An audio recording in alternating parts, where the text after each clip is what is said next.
भगवान उत्तर देते हैं, मैया इच्छा कैसे शांत होगी, ध्यान से सुनिएगा। श्री भगवान उवाच योगयाध्यात्मिकः पुंसां मतो निःश्रेयसाय मे अत्यन्तो परितीर्यत्र दुःखस्य च सुखस्य च। भगवान कह रहे हैं मैया इच्छा को शांत करने का एक ही उपाय है। क्या? वातावरण, एनवायरमेंट, संगति जैसा होगा वैसी इच्छाएं होती चली जाती हैं। एक बार एक संत जा रहे थे रास्ते से, तो इतने में ही देखा कि पेड़ पर एक तोता बैठा है। तोता लोगों की बातें रिपीट करता है, तो वो बोला काटो, मारो, झपटो, छीनो, चिल्ला रहा था आकाश से। तो संत ने देख करके बोले कि ये कैसे बोल रहा है। तभी उन्हें पता चला कि यहाँ पर चोर चकारे और डकैत रहते हैं, वो रात भर यही चिल्लाते हैं, काटो, मारो, पीटो, छीनो, झपटो। तोता सीख गया। वही तोता जब संत लेकर के गए अपने आश्रम पर रखा, तो 1-2 महीने जब व्यतीत हो गए, तो वही जिसको देखता है उसको बोलता हरे राम बोलो, हरे कृष्ण बोलो, हरि बोल बोलो, राम राम बोलो। संत ने समझ लिया कि भैया संगति का असर देखो, ये तोता है, ये जानता नहीं है, लेकिन दुर्जनों के साथ रहा तो मारो, छीनो, झपटो ये सब बोलता रहा, और जब संतों के संग में आया तो फिर क्या बोलता है? संगति। ठाकुर जी कह रहे हैं इच्छाओं को आप भजन के बल से शांत करना चाहते हो। एक बार बंबई में कथा हो रही थी मेरी, तो एक व्यक्ति आया, उसने ऐसा विचित्र सवाल किया, बोले महाराज जी मुझसे आंख बंद करके नाम जप नहीं होता, मैं आंख खोल के नाम जप करता हूं। मैंने कहा इसमें कोई बुराई नहीं है, अच्छी बात है, ठाकुर जी को देखते हुए नाम जप करना चाहिए, पर आंख बंद। आपके भोजन से, आपकी वार्ता से, आपके जल से सबसे प्रभाव आपके मन पर पड़ता है, इसलिए सब कुछ व्यवस्थित होना चाहिए। लेकिन भैया अब इतना समय नहीं है कि लोग वस्त्र भी व्यवस्थित करें, अन्न भी व्यवस्थित करें, जल भी व्यवस्थित करें, तो कम से कम संगति व्यवस्थित कर लो। इसलिए संग सुधारिए, उसी से ही मन एकाग्र होता है। जिनका बहुत भ्रमण होता है उन लोगों से हमारी प्रार्थना है, अपने चित्त में हरिस्मरण करते रहा कीजिए, क्योंकि बहुत भ्रमण अच्छा भी होता है। शास्त्रों में कहा है भ्रमणात् पूज्यते विप्रः, भ्रमण से बहुत नॉलेज आती है, बहुत कुछ सीखा जाता है, पर भ्रमण से अनेक प्रकार के लोगों के संग करने से दोष भी बहुत आ जाते हैं। उन दोषों की निवृत्ति केवल इससे होगी कि आपके चित्त में हरिस्मरण चलता रहे, हरि चिंतन चलता रहे। ठाकुर जी बोले मैया संग से ही सुधरा जा सकता है, और कैसों का संग करें?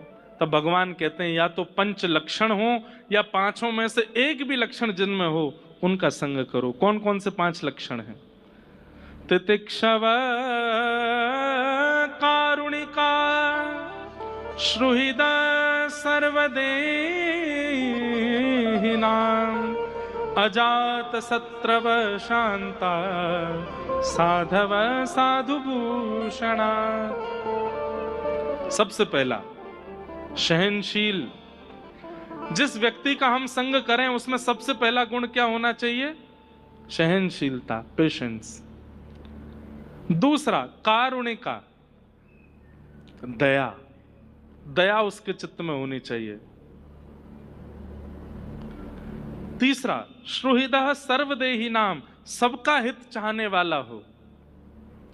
चौथा अजात शत्रवः, किसी को अपना शत्रु ना मानता हो। और 5वां शांता, कम बोलने वाला हो। ये 5 लक्षण जिसमें हो मैया उसका संग करना चाहिए। आप में से कोई मिला है जिसके अंदर ये 5 लक्षण हो? नहीं मिला ना कभी? सहनशील व्यक्ति देखा है कभी? दयावान व्यक्ति देखा है कभी? करुणा करने वाला व्यक्ति देखा है? किसी को अपना शत्रु ना मानने वाला व्यक्ति देखा है? बहुत कम बोलने वाला व्यक्ति देखा है? क्यों? क्योंकि हम खुद नहीं हैं, दूसरे में कहां से देखें?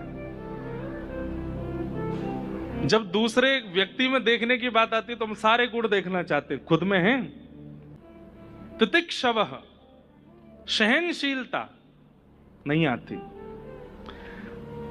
दया नहीं आती, सब में सुहृद की भावना, सबका भला चाहना नहीं होता, किसी से शत्रुता ना मानना ये नहीं होता, शांता ये तो हो ही नहीं सकता, शांत तो हम रह ही नहीं सकते। तो फिर ये पांचों लक्षण कैसे आएंगे? तो हमने ऐसा विचार किया, गुरुजनों से भी आज्ञा ली कि आप अगर पहले सहनशील बनना चाहेंगे तो कभी नहीं हो सकता, इसलिए अंतिम लक्षण पहले लाओ। क्या? शांत होना शुरू करो, कम बोलना शुरू करो। जैसे ही आप शांत रहने लगेंगे तो शास्त्र की एक नीति है, मौने च कलहो नास्ति। जो व्यक्ति बहुत मौन रहता है उसके ज्यादा लड़ाई झगड़े नहीं होते। तो मौन रहना शुरू करोगे, शांत रहना शुरू करोगे तो शत्रुता अपने आप खत्म हो जाएगी। किसी सबसे ज्यादा शत्रु होते ही उसे के जो बोलता बहुत है। मौन रहना शुरू करोगे तो शत्रुताएं कम हो जाएंगे, और जब शत्रुताएं कम हो जाएंगी तो फिर क्या, सब में गुण दिखने लग जाएंगे, सब में अच्छाई दिखने लग जाएगी। सब में अच्छाई दिखने लग जाएगी तो फिर सब पर दया आने लगेगी। और ये चार लक्षण अगर आपके अंदर आ गए तो पहला लक्षण स्वतः आ जाएगा। क्या? सहनशीलता। सहनशीलता आ जाएगी। ये पंच लक्षण जिसमें हो उसका संग करो, और किसी में नहीं दिख रहे हो तो अपने अंदर लाओ। मैया, यही कारण से मन एकाग्र किया जा सकता है, और मन को एकाग्र करने का, इच्छाओं को समाप्त करने का दूसरा साधन नहीं है। इस प्रकार कपिल भगवान ने अनेक मार्ग बताए, खूब विषय विस्तार से अनेक प्रश्न मैया ने किए, सबका उत्तर भगवान कपिल देव ने प्रदान किया। अंत में पूछा, कपिल भगवान ने पूछा मां से, मां मैंने इतना ज्ञान उपदेश किया, आपको क्या समझ आया मेरी बातों से? तब देवहूति माता कहती हैं, अहो वतस्वपचोतो गरीयां यज्जुह्वग्रे वर्तते नाम तुभ्यं ते पुस्तपस्ते जुहुवस्वस्निरार्या ब्रह्मानुचुर्नाम गृणन्ति ये ते। देवहूति माता कहती हैं कि अरे भैया, अंत में मुझे यही समझ में आया कि आपका नाम बड़ा बलवान है। अगर किसी व्यक्ति ने जीवन भर भक्ष भक्ष खाया हो, गलत क्रिया करी हो, लेकिन सही समय पर आकर के अगर वो चेत जाए और आपका नाम का आश्रय लेकर के सब कुछ त्याग करके आपको आश्रित हो जाए, तो पूर्व में किए गए समस्त विकारों को भूल करके आपका नाम उसका उद्धार कर देता है। आपका नाम इतना बलवान है। बंधुओं, आप कथा सुन रहे हैं और आपके मन में आया कि कथा सुन के मन तो होता है कि मैं ये छोड़ दूं, ये छोड़ दूं, ये ना करूं, ये ना खाऊं, ऐसों के संग ना रहूं, लेकिन कैसे? ठाकुर जी एक बात कहते हैं, आप सब छोड़ करके मेरा आश्रय लेना चाहते हो तो जीवन निकल जाएगा, कभी नहीं आ पाओगे। तो बोले सबके सहित मेरा आश्रय ले लो, सबको छुड़वाने की जिम्मेवारी मैं लेता हूं, सबको त्याग करवाने की जिम्मेवारी मैं लेता हूं। हे नाथ, ठाकुर जी से कहो हम व्यसनी हैं, हमारा संग खराब है, हम ऐसे हैं, हम वैसे, सब दुर्जनताएं ठाकुर जी को गिनवा दो, आपकी शरण पकड़ रहा हूं, मुझे ठीक करो। भाई, वैद्य के पास ठीक होकर के नहीं जाया जाता, वैद्य के पास तो रोग में ही जाया जाता है। जुकाम हो गया, घर वाले कह रहे हैं चलो डॉक्टर के पास, नहीं पहले मेरी जुकाम ठीक होगी तब जाऊंगा, फिर क्या फायदा? और उसका प्रतीक्षा करोगे तब तक और रोग लग जाएंगे। इसलिए रोग जीवन में जब लग जाए उसी समय ठाकुर जी की शरण में चले जाओ। अभी आप बहुत विकार वाले हो, लेकिन बस मन में एक बात आनी चाहिए कि मुझे छोड़ना है, मुझे पवित्र होना है, ये इच्छा आनी बहुत जरूरी है।